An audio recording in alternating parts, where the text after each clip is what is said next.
Olá pessoal, boa tarde, estamos de volta. Vamos iniciar agora a aula de Geografia do 7º ano, sejam todos bem-vindos, tá? E para início, nós vamos fazer primeiro a correção da atividade da aula anterior, certo? Eu vou tirar a máscara para que vocês possam me ouvir direitinho, mas como vocês podem observar, estamos aqui todos tomando os devidos cuidados para que tudo fique e permaneça bem. Vamos lá. A próxima foi a 7ª questão que a gente escolheu para corrigir junto com vocês. Ele fala sobre a questão da diferença entre imigrante e emigrante. Ó, eu até coloquei duas imagens e as imagens por si já falam a resposta. Ó, eu tenho na primeira imagem as pessoas embarcando e na outra imagem as pessoas desembarcando. Então, para a gente entender a questão da migração, é bem claro aí, tá? Ó, emigrante são essas pessoas que estão entrando, eles estão saindo do seu país de origem para viver em outro país. Eles estão entrando no barco, no navio, então eles são emigrantes no país onde ele está. É a saída do seu país de origem. Os outros que estão chegando, estão descendo do navio, quem entra num país estrangeiro e fica lá morando é chamado de imigrante. Vamos dar um exemplo mais claro. Os portugueses que vieram para o Brasil no início da nossa colonização, quando eles saíram lá de Portugal, eles eram emigrantes. Quando eles entraram aqui no Brasil, eles se tornaram, então, imigrantes. Ok? Ficou claro? Pronto. Então, agora a gente vai ver só o gabarito das outras questões, tá, pessoal? Pronto. A primeira questão, a resposta correta, a resposta será: a maioria da população mundial vive em áreas abaixo dos 400 metros de altitude, portanto, nas regiões litorâneas. Ou seja, a população do planeta quase todo, ela se concentra principalmente nas regiões do litoral, ok? Nas regiões das planícies, nas margens dos rios, como eu disse a vocês, como é o exemplo do Rio Nilo, do Rio Tigre, do Rio Eufrates, naquela região ali da antiga Mesopotâmia, ok? A segunda questão a resposta correta é China. Eu acho que eu perguntei para vocês lá qual destes países é o que tem a maior população do planeta. Então, a China é o país que possui a maior população do planeta. No terceiro, eu perguntei a vocês quais eram as áreas que apresentavam maior concentração populacional. Então, o sul e sudeste asiático, a Europa ocidental e o nordeste dos Estados Unidos da América são as áreas que apresentam maior concentração populacional. Na quarta questão, tinha lá uma proposição e era para vocês preencherem a lacuna. E o que preenchia corretamente a lacuna era exatamente a densidade demográfica e população absoluta. Densidade demográfica, relembrando a aula anterior, diz respeito aí a questão do número, da distribuição da população pelo território. É o número de habitantes por quilômetro quadrado. E a população absoluta é o número total da população daquela região. Ok? Sexta questão. Movimentos diários de trabalhadores entre o local da residência e o local de trabalho. Essa questão aí responde à pergunta que eu fiz para vocês sobre o que era migração pendular. Então, migração pendular nada mais é do que o movimento diário dos trabalhadores entre o local de residência e o local de trabalho. Só para trabalhador? Não. Se tem um estudante que ele mora aqui em São Caetano, mas estuda em Caruaru ou estuda em outro local, e ele faz esse movimento diário, ele também realiza uma migração pendular, ok? No oitavo quesito, eu perguntei por que é que está acontecendo ou qual é a causa de estar ocorrendo tanta migração dos venezuelanos para o Brasil. Então, esses venezuelanos que têm chegado uma quantidade tão grande para o nosso país e têm causado alguns, vamos dizer assim, algumas alguns problemas na região norte, especialmente na fronteira.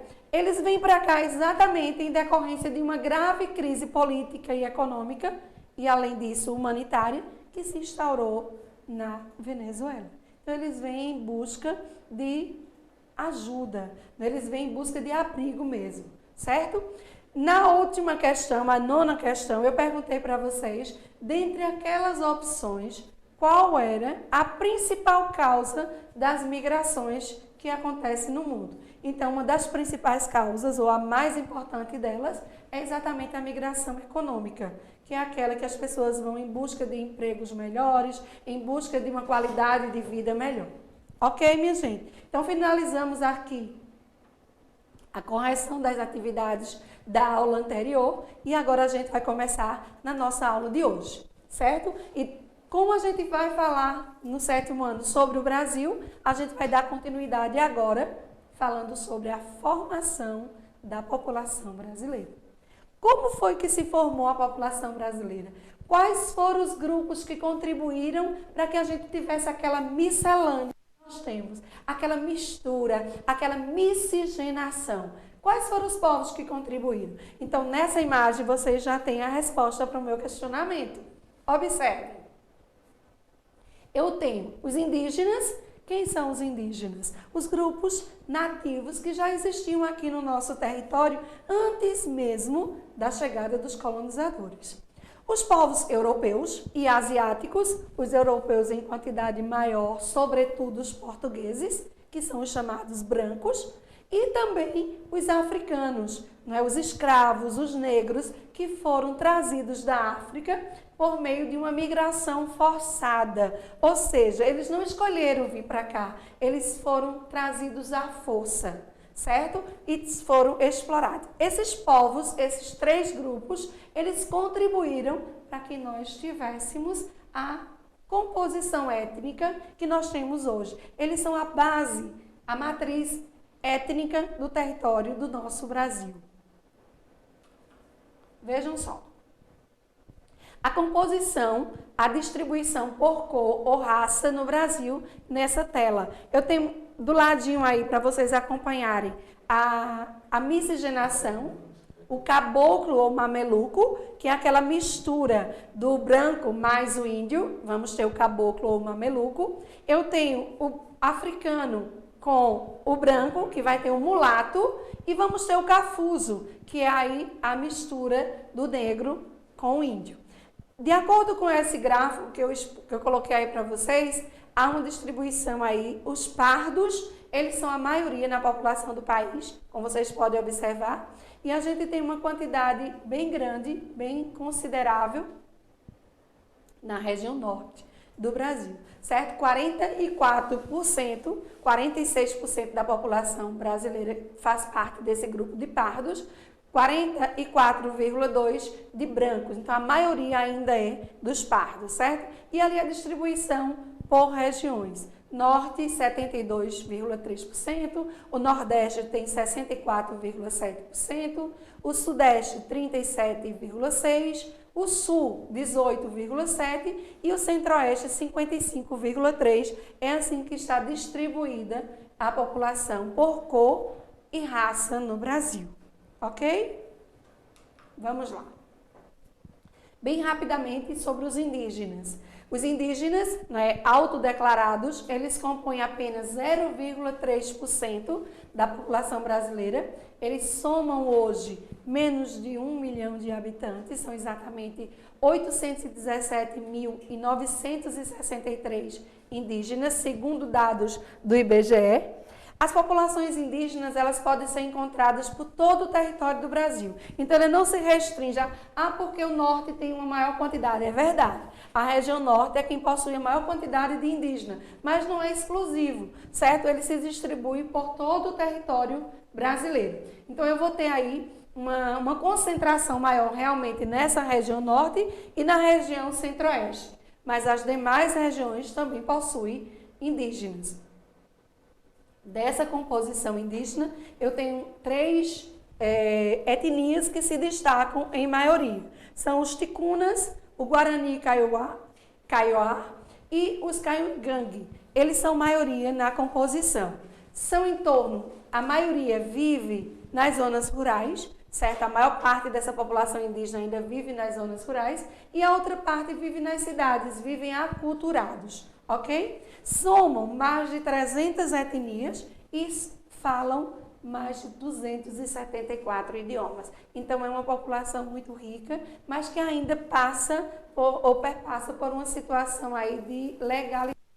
A gente sabe que nem todos os índios têm a sua terra própria e ainda está nessa luta para conseguir isso no nosso país, infelizmente.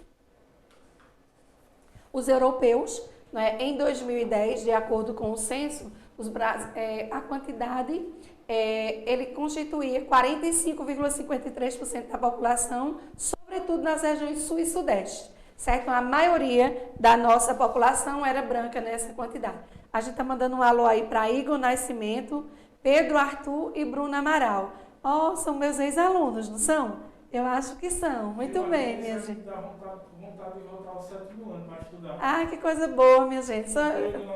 Esses nomes são conhecidos. Muito bem, minha gente. Muito obrigada por estar aí nos prestigiando, assistindo a nossa aula de geografia.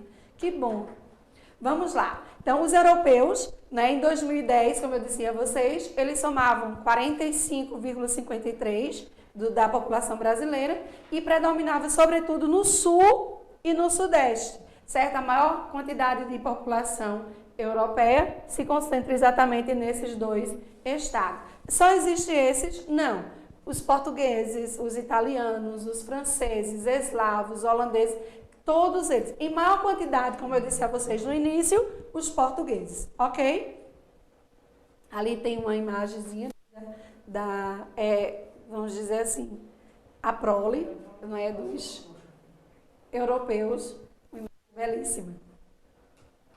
Os africanos, os negros ou afrodescendentes, eles têm sua maioria, sua origem a partir dos escravos que vieram para o Brasil entre os séculos 16 e 19, são mais de 105 milhões de descendentes, e aqui eles concentram principalmente na região Nordeste e no Sudeste. Aí você pergunta assim, por que aqui eles se concentram exatamente nessa região? Porque foi exatamente aqui que teve início a nossa colonização. O colonizador se fixou principalmente aqui com as atividades da cana-de-açúcar e posteriormente do café, que era onde os negros eram utilizados como mão de obra. Então, por isso que houve uma fixação maior desses povos nessas duas regiões.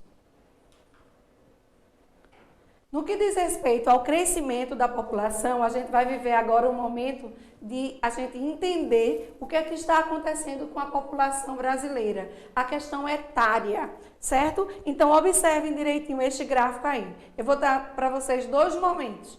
O século XX, que é um século de crescimento populacional. Esse crescimento populacional, ele ocorre em virtude de quê? Das altas taxas de natalidade e a diminuição da taxa de mortalidade. Aí, como é que a gente vai entender? O crescimento vegetativo da população, ele ocorre com as diferenças entre a natalidade e a mortalidade. Se está nascendo muito, mas está morrendo, não vai haver crescimento.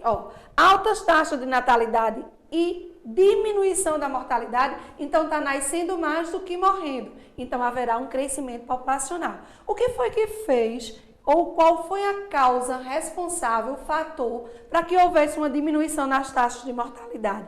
Olha lá no quadradinho azul. O avanço tecnológico, a agropecuária, a melhoria nas condições sanitárias, o avanço na medicina, a industrialização e a infraestrutura. Esses fatores, eles ajudaram ou eles contribuíram para que houvesse uma diminuição das taxas de mortalidade no nosso país. Resultado disso, um grande crescimento populacional. No século XXI, a gente passa a viver uma desaceleração do crescimento populacional. Diminuição das taxas de natalidade, diminuição das taxas de fecundidade. E o que é, professor, essa taxa de fecundidade? É exatamente a quantidade de filhos por mulher em idade fértil. Aí você pode dizer assim, se nós estivéssemos agora lá na nossa sala de aula, com certeza eu ia perguntar isso a vocês. A gente ia fazer uma sondagem para saber, por exemplo, quantos irmãos você tem.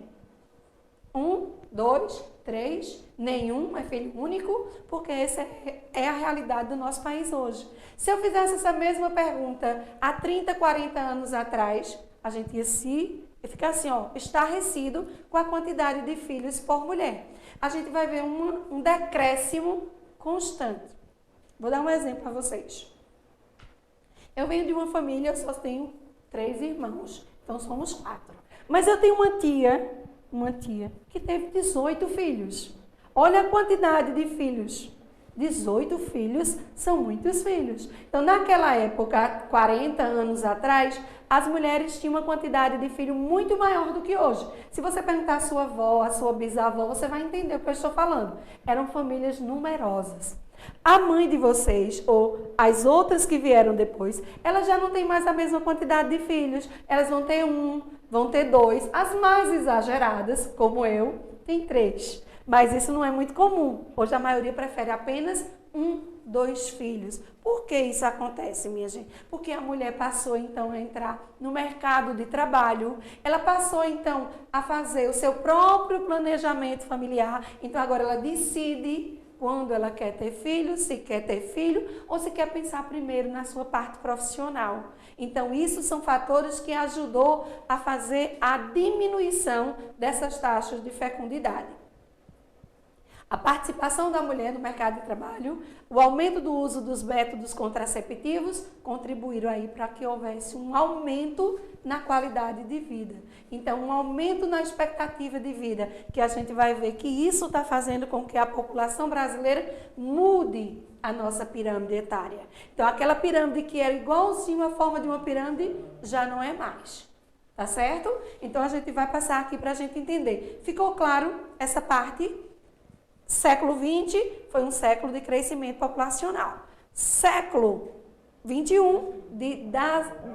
um momento da desaceleração do crescimento populacional. Eu trouxe para vocês um degradêzinho aí, uma escadinha, exatamente para a gente entender essa fase. O Brasil, o nosso território brasileiro, o nosso país, ele está passando por uma transição demográfica. E o que é uma transição demográfica? Transição é uma mudança de faixas de idade, digamos assim, de faixas etárias. Então, essa transição ela é feita de 4 fases. Prestem atenção. A primeira fase, ela também é chamada de fase pré-transição. Nessa fase de pré-transição, há um crescimento reduzido da população. Ou seja, nasce muita criança, mas também morrem muitas. Então, nasce muito e morre muito, não tem crescimento. Ele é bem baixinho o crescimento. Na segunda fase, ou fase 2, é o que nós chamamos de explosão demográfica. Explosão demográfica é o crescimento rápido e acelerado da população. Isso é o que vive a maior parte dos países subdesenvolvidos, os países pobres, os países periféricos, certo? Então, a terceira fase é a fase da redução. A voz está sumindo já. Na fase da redução, há uma diminuição das taxas de fecundidade e de natalidade. Então, vai haver uma estagnação até a gente chegar nela, na quarta fase. Essa terceira fase, a fase da redução, é o que já atingiu a fase completa, está quase completando, é onde a gente está chegando. A maioria dos países em desenvolvimento estão entrando nessa fase. Os desenvolvidos já estão na quarta, já completaram a transição. O crescimento já praticamente é negativo. A quarta fase é a fase de estabilização demográfica. O crescimento vegetativo ele fica próximo de zero. Então, quase não nasce mais. O que é que acarreta isso aí? O envelhecimento da população. Observa aquele gráficozinho lá no cantinho da tela.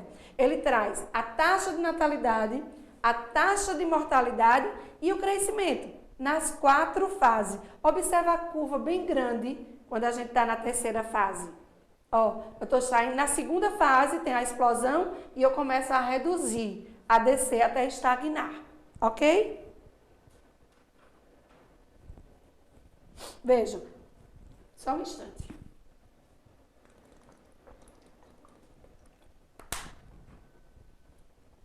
lubrificar aqui a garganta para poder continuar.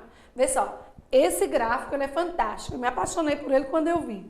Ele retrata exatamente aquela tela que vocês viram agora há pouco, a questão do degradê, da redução do crescimento. Ó, lá em cima na primeira fase, ele vai despencando, certo? Até chegar na quarta fase, que é exatamente quando se completa a transição demográfica. Vê só.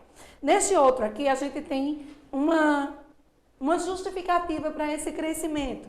O crescimento populacional e a urbanização. Na verdade, é mais uma justificativa, certo? O Brasil tem, de acordo com o censo de 2010, 84,4% da população vivendo nas áreas urbanas, 15,6% apenas nas zonas rurais. Ou seja, a maior parte da população brasileira vive nas cidades, vive nas áreas urbanas. Nas áreas urbanas existe uma outra dinâmica para a questão familiar. Então, esta é uma das razões também que tem alguns problemas, alguns agravantes para as cidades, porque as cidades cresceram, mas os serviços não cresceram na mesma proporção. Então, a gente tem um nível maior de problemas que vão se somando ao longo das cidades, principalmente as grandes regiões, as regiões metropolitanas. Ali a gente tem o passo a passo no gráfico do crescimento da população, da urbanização e os dois juntos, né? Com a urbanização, cai o ritmo do crescimento populacional. Ok? Exatamente pelos aqueles fatores que eu coloquei para vocês. A mulher começa a ingressar no mercado de trabalho, tem mais acesso aos métodos contraceptivos, isso acaba fazendo com que haja uma redução da natalidade. Ó, olha o que eu disse a vocês, que a nossa pirâmide etária está mudando. Na primeira imagem, olha só como era a nossa pirâmide. Uma pirâmide etária é o que, professora? O que é isso? É um gráfico que vai mostrar os dados da população por idade e por sexo. A partezinha azul corresponde aos homens e a partezinha vermelha corresponde às mulheres. Portanto, a mãozinha esquerda, o lado esquerdo são homens, o lado direito são mulheres. A base, que é a partezinha de baixo, corresponde às crianças, aos nascimentos que existem no país. E à medida que eu vou subindo, que vai afunilando, corresponde à população adulta, a parte do meio, o corpo da pirâmide é a população adulta, e o topo, também chamado de ápice, são os idosos. Observa como era bem pequenininho lá na primeira imagem, e observa a última imagem. Como está mudando, minha gente? Por quê? Porque nós estamos melhor, nós estamos vivendo mais, está nascendo menos, menos pessoa, mas a gente tem aí um topo, um ápice maior. A população está envelhecendo. Isso é bom? É. O Estado não gosta muito não. Por quê? Porque isso aí vai precisar de mais investimento em saúde, vai exigir mais investimento na previdência, porque os idosos não trabalham. E ainda tem outra questão, vai faltar mão de obra futuramente. Isso é o que acontece já nos países da Europa, que já completaram a sua transição demográfica. A gente ainda tem um chão pela frente, certo? Mas a expectativa de vida do brasileiro está aumentando. Isso é bom. Veio. A distribuição da população brasileira, a maior parte da população, cerca de 26,6% da população, está concentrada no litoral, ó, nessa regiãozinha aqui, ao longo do litoral. A maioria das capitais brasileiras também fica nessa região, certo? Nos litorais. E é nessa região aí que tem a maior ocupação, desde o início da colonização, como eu coloquei para vocês. Por quê? Porque foi aqui que teve início as primeiras atividades econômicas do nosso país. Naquele mapa lá da tela, vocês observam a iluminação, a concentração populacional aqui, ó, na região sudeste do nosso país. Distribuição da população, esse número aí, minha gente, ele é exato. Vejam que eu peguei essas informações aí no dia 7 de maio.